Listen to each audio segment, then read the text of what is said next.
नमस्कार, मैं हूं रत्ना और आप देख रहे हैं सी न्यूज़ भारत। आए रुख करते इस खबर की ओर। खबर प्रयागराज से है, जहां के करछना तहसील मुख्यालय पर गुरुवार को अधिवक्ताओं ने छात्रों के समर्थन में विरोध प्रदर्शन किया। दिल्ली के जंतर मंतर पर छात्रों पर हुए कथित लाठीचार्ज और प्रतियोगी परीक्षाओं से जुड़े मुद्दों को लेकर अधिवक्ताओं ने सरकार के खिलाफ आवाज बुलंद की।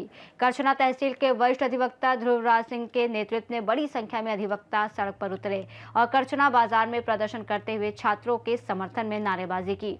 प्रदर्शन के बाद अधिवक्ताओं ने उप जिलाधिकारी करछना के माध्यम से राष्ट्रपति के नाम ज्ञापन सौंपा। ज्ञापन में मांग की गई कि छात्रों पर हुई कार्रवाई और बार बार परीक्षा निरस्त होने के मामलों की उच्च स्तरीय जांच कराई जाए, ताकि भविष्य में ऐसी घटनाओं की पुनरावृत्ति न हो।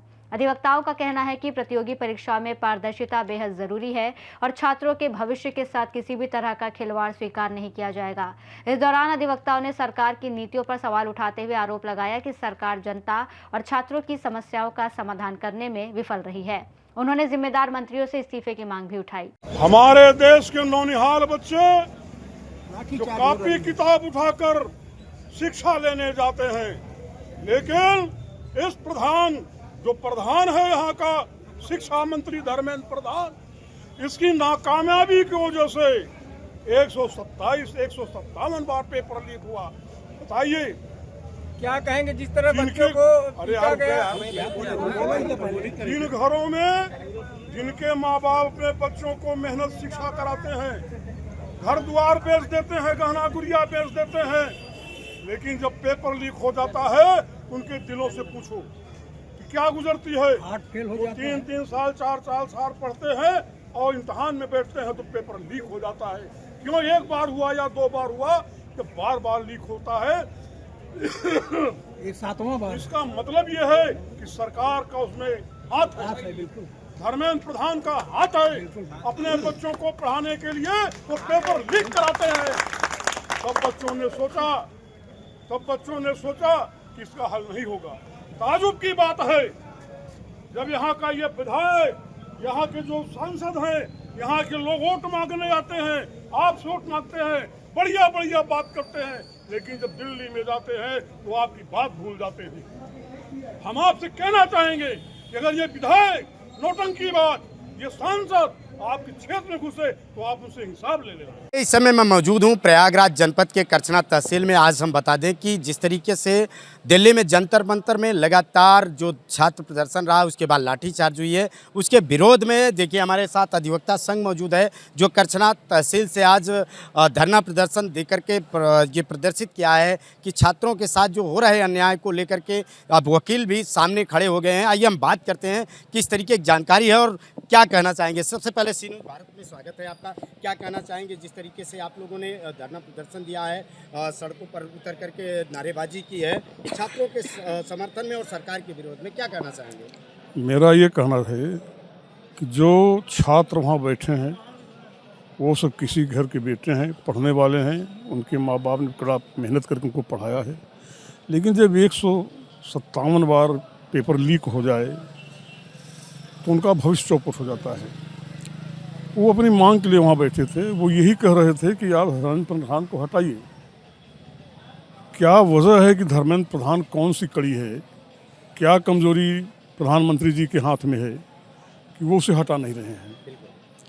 ये बड़ी दुखद की घटना है। बड़ी बात ये हो गई कि वहाँ जो फोर्स, जो मेरा तो ये मानना है वो फोर्स से गुंडे नहीं थे, बल्कि वो बीजेपी के और आरएसएस गुंडे थे।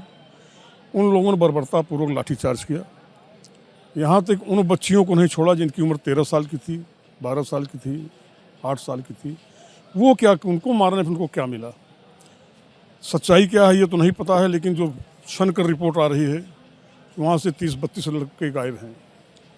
अब अगर ये सही है तो ये बिल्कुल जांच का विषय है, इस पर जांच होनी चाहिए और जो दोषी हों उनके खिलाफ कड़ी से कड़ी कार्रवाई होनी चाहिए। लगातार देखा गया कि सड़कों पर लोग जो है डंडे बरसाए जा रहे थे छात्रों पर, और पुलिस के जो वर्दी थी उस पर नेम प्लेट नहीं थे, और जो भी और लोग थे उन न तो वर्दी में रहे न किसी, लेकिन डंडा उनके हाथ में था। लगातार छात्रों पर हमला किया जा रहा था। इसको लेकर क्या कहना चाहिए? देखिए, मेरा ये मानना है कि जो वर्दी पर नेम प्लेट का न होना था, चूँकि वर्दी पर जो नेम प्लेट लगाई जाती है वो धागे से बुनी जाती है, वो निकल नहीं सकती। इस पर मेरा ये कहना है कि वो पुलिस के लोग नहीं हो सकते। वो लोग थे जो उनकी वर्दी पहन कर आए और हाथ में बेटन लेकर आए, उससे माहौल बिगाड़ा। क्या लगता है, कहा जा रहा है कि आरएसएस के जो गुंडे हैं वो भी तमाम तरीके की टिप्पणियां आई हैं, इसको लेकर क्या कहना? नहीं, अगर ऐसा है तो ये बिल्कुल क्रांति का संदेश है, ये नहीं होना चाहिए था। क्या लगता है सरकार युवाओं को जो रोजगार और नौकरी की बात कर रही थी वो कहाँ है? देखिए, अब ये तो लड़ाई आगे बढ़ गई और जब जब ऐसे आंदोलन हुए हैं तो चाहे कितनी भी बड़ी सरकार रही हो, उसको झुकना पड़ा है, उसको गिरना पड़ा है और ये भी सरकार गिरेगी। मेरा ये कहना है कि चलिए बीजेपी की बात है, लेकिन जो नायडू वहाँ हैं, जो नीतीश कुमार वहाँ हैं, जिनके बल सरकार बनी हुई है, जो सरकार को खून दे रहे हैं, डोज दे रहे हैं, चला रहे हैं, वो क्यों नहीं बोल रहे हैं? क्या उनको छात्रों को वोट नहीं चाहिए? ये जब फील्ड में आते हैं, युवा ही देश का इतिहास बदलता है। निश्चित बदलता है। युवा देश का इतिहास निश्चित बदलता है, हमने देखा है, हमने अनुभव किया है। मैं सन 77 में जब जेपी का आंदोलन चला तो उसमें मैं भी पढ़ रहा था, हुजूम निकलता था और देश की तकदीर और तस्वीर दोनों छात्र ही बदलते हैं और छात्र ही इसको बदलेंगे। क्या किया आपने? अगर दिल्ली में, भाई तुम प्रधानमंत्री हो, तुम जनता के बीच से जीत कर गए हो, तो जनता के बीच से जीत गए हो, उन्हीं के बच्चे मर रहे हैं, मार रहे हो, तुमसे बात नहीं करते? क्यों नहीं बात करते? सबसे बड़ा सवाल है, अगर छात्र जंतर मंतर तक पहुँचे तो उनसे जो शिक्षा मंत्री हैं या जो भी उच्च अधिकारी हैं वो सीधे बात तो बिल्कुल बात करनी चाहिए उनको। ऐसा तो नहीं था कि वो किसी तरीके को उपद्रवी नहीं, हो नहीं। या किसी तरीके से कोई और अन्य हो, लेकिन जब छात्र युवा जो वो सड़क पर अपनी मांग करने उतरा तो उसके ऊपर लाठीचार्ज हुआ। नहीं, उनको बिल्कुल उनके पास आना चाहिए, आना चाहिए था। अब तो बात बहुत आगे बढ़ गई है। आप ये देखिएगा, ये प्रोटेस्ट रुकने वाला अब नहीं है। आप देखिए, पटना में हो गया, दिल्ली में हो गया, लखनऊ में हो गया, प्रयागराज में हो गया, भोपाल में हो गया, नरेंद्र मोदी जहाँ रहने वाले गुजरात में हो गया।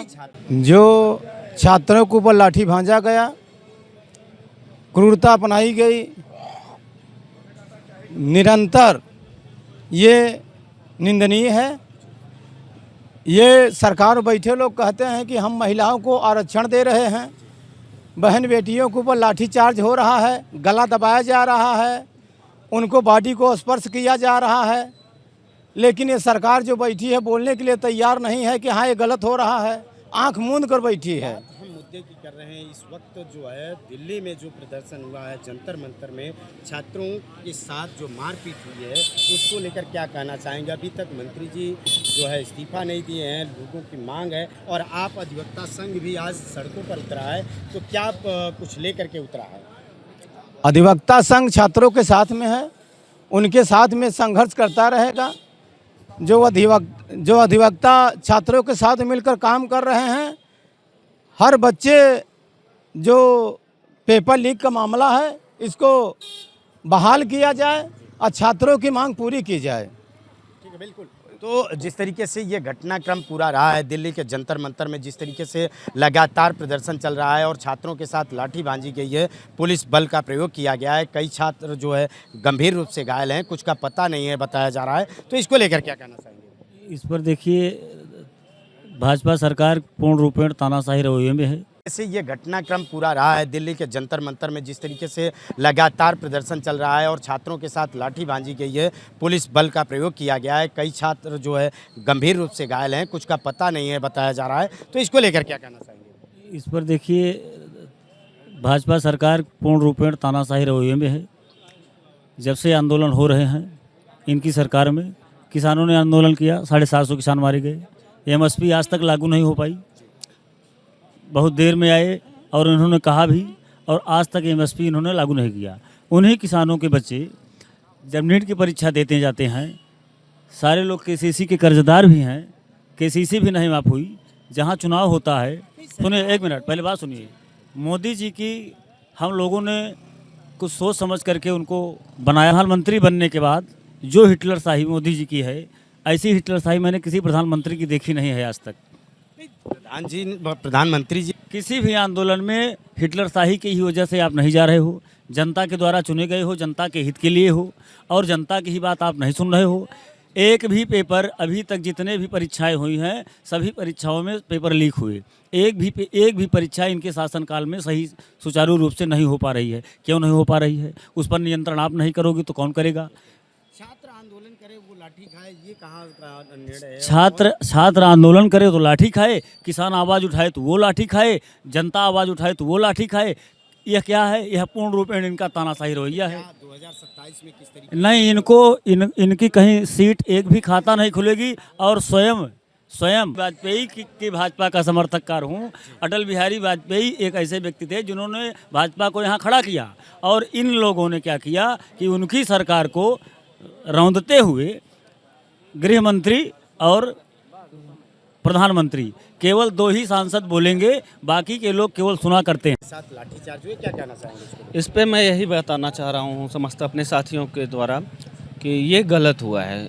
उच्च आयुक्त पे बैठे शिक्षा निदेशालय में जो पेपर बनाया जाता है वो एक संभावित उच्च न्यायिक स्तर की बात होती है। वहाँ पे वो लोग बैठते हैं जिनके लिए एक तरीके से लड़के का भविष्य और लड़के का कैरियर के लिए चुना जाता है कि आप इसके द्वारा आप गिरेंगे, आप इसके द्वारा उठेंगे। तो ऐसे लोगों के द्वारा अगर पेपर लीक होता है तो डायरेक्ट उनको फांसी देना चाहिए, क्योंकि पेपर लीक होने से पेपर लीक होने से होता क्या है कि तमाम ऐसे लड़के हैं जो कर्जा काटते हैं, अपने घर से, परिवार से, दोस्तों से कर्जा लेकर पढ़ते हैं। उसमें होता ये है कि फेल होते हैं तो कहीं ना कहीं उनका दिमाग डाइवर्ट होता है, मेरा क्या होगा, मैं पैसा कहाँ से दे पाऊँगा, वो सुसाइड कर लेते हैं। तो एक जान के बदले आप क्या कर रहे हैं? पेपर लीक कर दे रहे हैं। तो पेपर लीक होना बहुत बड़ी बात है। कोई ये नहीं है कि पेपर क्या चाहते हैं सरकार जिस तरीके सरकार से से लगातार जिस तरीके इसमें जितने बैठे लोग गद्दार बैठे हैं पेपर को लेके, इसमें शिक्षा बहुत बड़ी चीज़ है, क्योंकि युवा ही देश का भविष्य होता है। और युवा ही ना जाने कितने ऐसे रीढ़ की हड्डियों को तोड़ा है जो बैठे तानाशाही रवैयों को लेके ऐसे सरकार में बैठे जो कुछ गद्दावर और गद्दार लोग बैठे हैं, उनको हमेशा खिलाफ क्या कार्रवाई होनी चाहिए? उनको डायरेक्ट फांसी होनी चाहिए। तो ठीक है, बिल्कुल जिस तरीके से इनकी मांग रही है, क्या कहना चाहेंगे? भैया हैं भाई, दर्शन के बाद अब मांग क्या है? किस तरीके से छात्रों के साथ आप लोगों ने आंदोलन में उतरे हैं और सड़कों पर नारेबाजी की है, इसको लेकर क्या कहना चाहिए? अभी तो केवल ये शुरुआत हुई है। जिस तरीके से हम लोगों के साथ, हमारे भविष्य के साथ, आज का युवा अगर निकल रहा है तो वो अपने उज्जवल भविष्य के लिए निकल रहा है। दर्शन के बाद अब मांग क्या है? किस तरीके से छात्रों के साथ आप लोगों ने आंदोलन में उतरे हैं और सड़कों पर नारेबाजी की है, इसको लेकर क्या कहना चाहिए? अभी तो केवल ये शुरुआत हुई है। जिस तरीके से हम लोगों के साथ, हमारे भविष्य के साथ, आज का युवा अगर निकल रहा है तो वो अपने उज्जवल भविष्य के लिए निकल रहा है। अगर वो पढ़ेगा लिखेगा, अगर उसके अंदर प्रतिभा आएगी तो वो आने वाली पीढ़ी को सुधारेगा।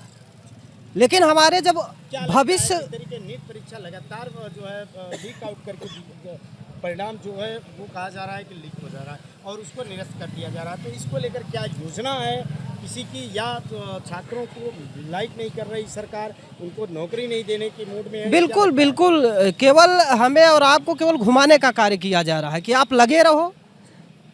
असफलता 1 बार 2 बार 3 बार, हम कह रहे हैं कि कितनी बार जो है आपकी जो सिस्टम है, कितना परिणाम आने के बाद कोई असफल हो, वही वो अलग चीज़ है। जी। लेकिन जब पूरी की पूरी परीक्षा ही निरस्त कर दी जा रही है तो उसमें कहाँ तक छात्र कब? प्रयागराज से सीनियर संवाददाता मंगला की रिपोर्ट। करछना में अधिवक्ताओं के इस प्रदर्शन के जरिए छात्रों के मुद्दे को लेकर विरोध की आवाज तेज हुई है। अब देखना होगा कि सरकार और प्रशासन इस मामले में क्या कदम उठाते हैं। रिपोर्ट में इतना ही। देश और दुनिया की तमाम बड़ी खबरों के लिए देखते रहिए सी न्यूज़ भारत।